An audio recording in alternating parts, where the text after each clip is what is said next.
The true definition of leaving the res is getting away from what you know, learn something new, and then you can return.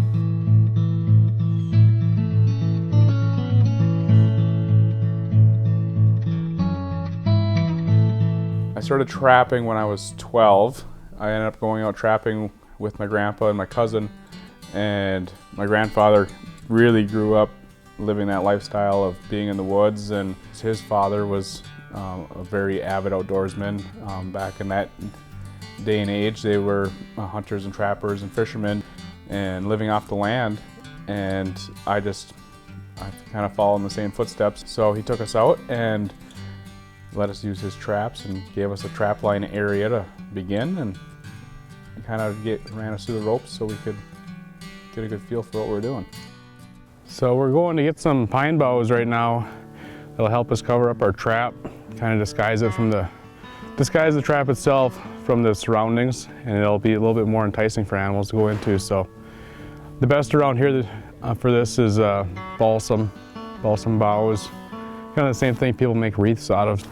And what I found down here was a broken treetop from this winter's storm, so it's going to be pretty fresh stuff, and I won't have to destroy any more living trees, and just kind of use what's ready available to me. Probably the age of 10 or 11, my father helped me get into hunting. My father was a bow hunter, whitetail gun hunter. I started shooting guns with him, and that kind of brought me along to have a strong desire to be outdoors and go on hunting trips, even if the hunting trip was just a couple miles out of town. Once this is all covered and set up, it'll kind of look like a cozy little den for animals to go into and hang out. All the brush on the outside of this trap should kind of block all the light from the back. So if an animal looks through the trap and they can see light through it, they'll actually try and find a way to come in through the back of the trap. A lot of times you get a little enclosed den and rabbits will be hiding in there, and it'll give bobcats and raccoons a little bit of a curiosity to go in there and check it out, and they'll stalk the trap. So it's luring them in because it actually looks like a place that they're going to go and find some food. Being a Bad River member, our tribe has treaty rights from 1837 and 1854. The treaty rights of the Ojibwe culture are very important to all the tribes that are within the Lake Superior Chippewa or Ojibwe people, because it's a way for people to live off the land.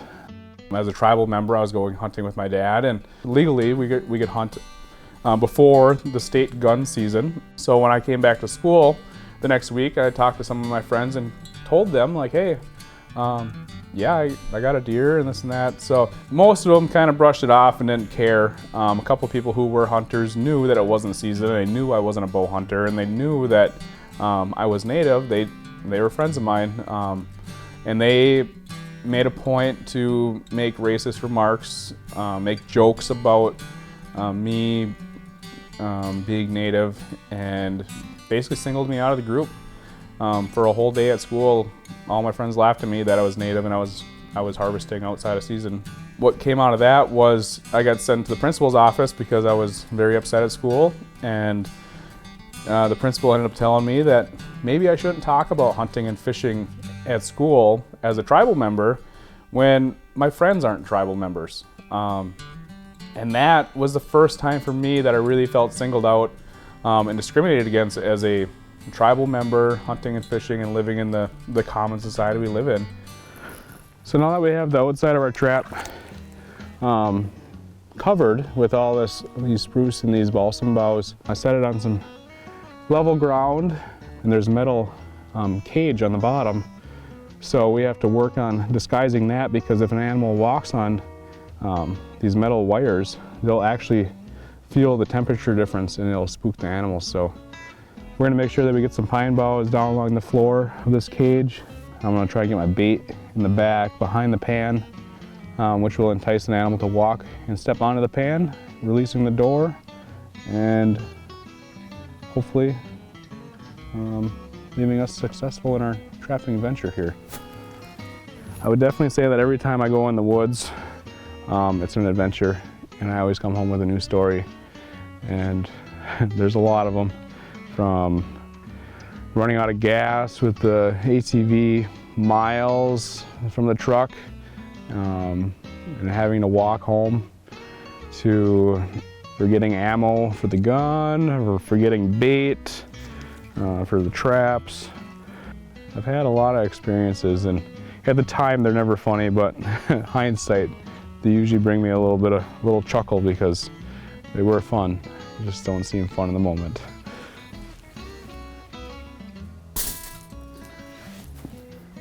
So right there, the door just released because I tossed that bait to the back of the trap and it landed on the pan.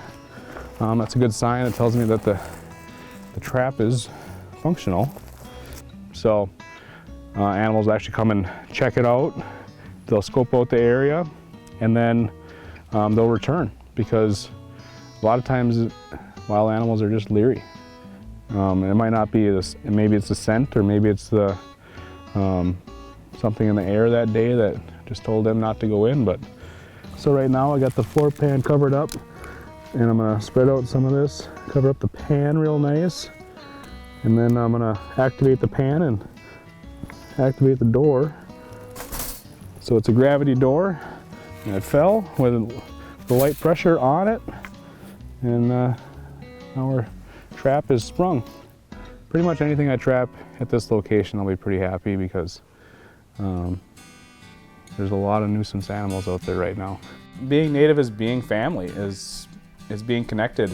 People still holding on to traditions that are hundreds and thousands of years old. How do you understand the bigger picture and appreciate where you live and appreciate what you have? People are too afraid to try something new. Go step across that line into something different, because different is always scary. Leaving the reservation isn't exactly physically just crossing a line, but more so is it getting out in the world and experiencing and meeting new people and seeing new things and trying new things, and bring everything you've learned over your life with you. The best thing about trapping is, now we're done with this one, we can move on to the next. It's kind of an awesome game, because we're out here and we're enjoying the outdoors. We're playing a chess match with some wildlife, and we'll come back tomorrow and check and see what we got. Bring your culture with you. Bring your experiences with you, and share those stories with people, because a lot of people haven't met somebody who's gone trapping. Somebody who's never met somebody who goes out and picks pine boughs in the fall, and somebody may have never met somebody who hunts wild animals to eat them. So sharing that point of view with people outside of what you grew up with, sharing that normal with other people, will help educate, and it will help change stereotypes. So leave the res, get out of your hometown, get away from your family for a little while, and see some new things, and develop some social skills to see different points of view. I think that being a true hunter sportsman really comes down to respecting the landscape, respecting the animals, respecting the environment, and really just teaching that respect to people you know, and spreading that mentality that we're just here as guests, and we are here to use what we need and to leave what we don't behind for other people. So I think when it comes down to hunting, being a hunter or a sportsman or outdoorsman, just understanding your landscape and being respectful is the main point of that.